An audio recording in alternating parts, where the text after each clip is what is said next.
राधे राधे सबको, सभी भक्तों को राधे राधे। आज मैंने आपसे जो सफला एकादशी की वीडियो बनाई थी उसमें मैंने आपसे बोला था कि मैं सफला एकादशी की कथा भी आप लोगों के सामने लेकर आऊँगी। जिन लोगों के पास कथा नहीं है उन लोगों के लिए मैं आज सफला एकादशी की कथा लेकर आई हूँ और इसे मैं बिल्कुल आराम से पढ़ूँगी, ताकि अगर आप लोगों के पास किताब नहीं है या कोई भी कथा सुनने का साधन नहीं है तो आप आराम से इस कथा को सुन पाएँ।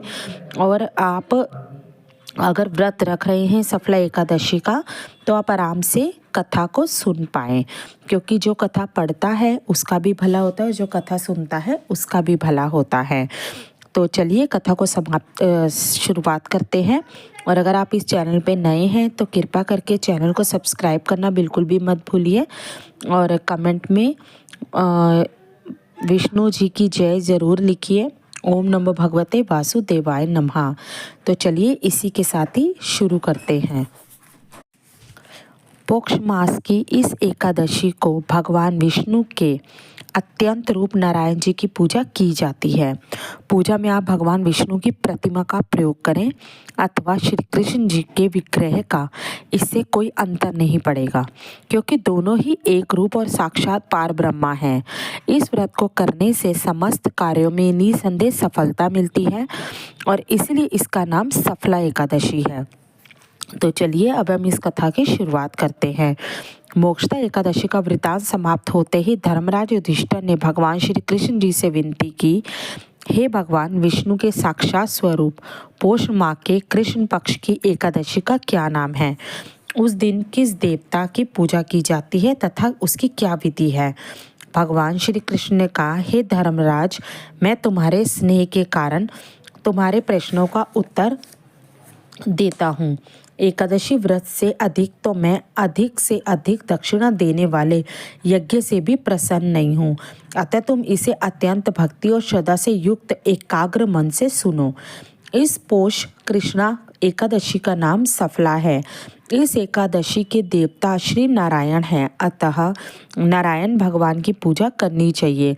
जिस प्रकार नागों में शेषनाग, पक्षियों में गरुण और सब ग्रहों में चंद्रमा, यज्ञों में अश्वमेध, देवताओं में भगवान विष्णु श्रेष्ठ हैं, उसी तरह सब व्रतों में एकादशी व्रत श्रेष्ठ है। जो मनुष्य सदैव एकादशी का व्रत करते हैं वे मुझको परम प्रिय हैं। अब इस व्रत की विधि कहते हैं। मेरी पूजा के हेतु ऋतु के अनुकूल फल फूल, नारियल, नींबू, अनार, सुपारी आदि मेरे अर्पण हैं। धूप, दीप, नैवेद्य आदि से मेरी षोडशोपचार पूजा करें और रात्रि को जागरण करें।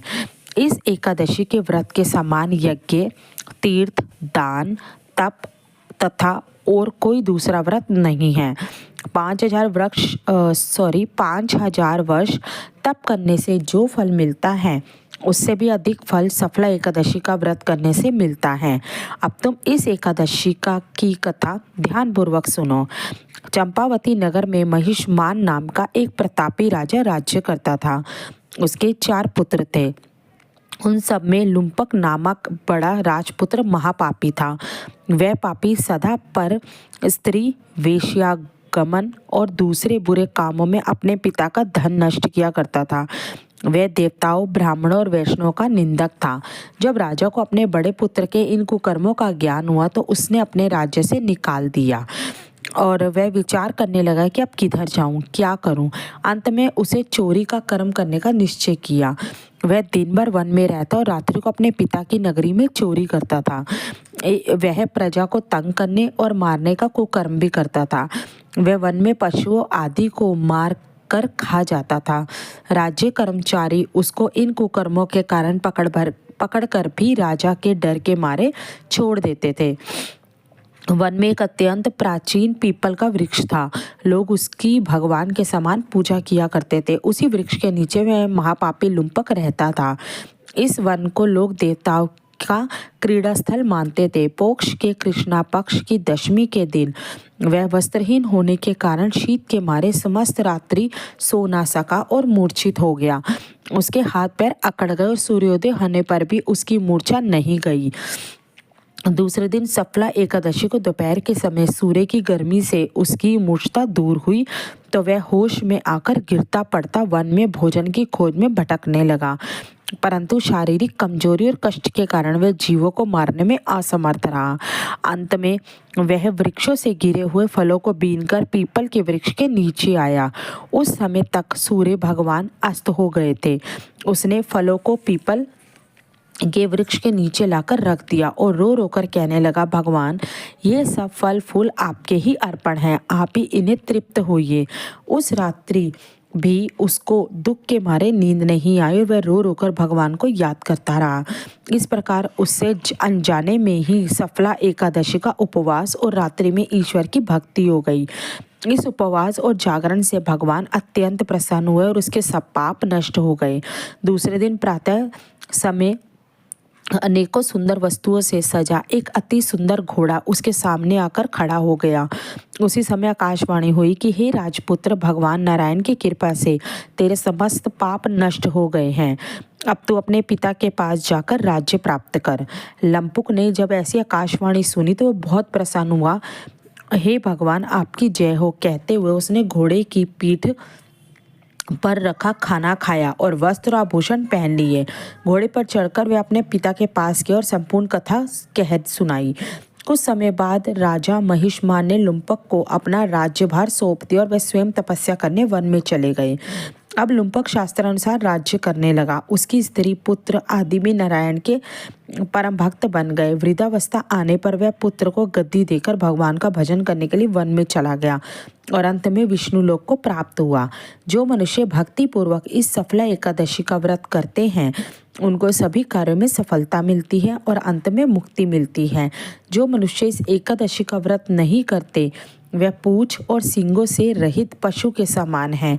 इस सफला एकादशी के व्रत का प्रभाव तो अनंत है। इसके महात्म्य के पढ़ने अथवा सुनने से भी अश्वमेध यज्ञ का फल प्राप्त होता है। तो ये थी एकादशी, सफला एकादशी की कथा।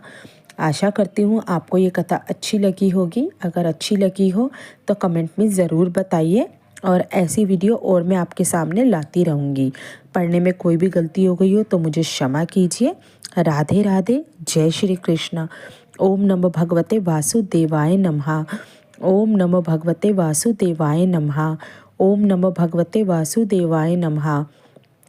ओम नमो भगवते वासुदेवाय नमः। ओम नमो भगवते वासुदेवाय नमः। इस मंत्र का जाप करना बिल्कुल भी मत भूलिए। जय श्री कृष्ण। राधे राधे।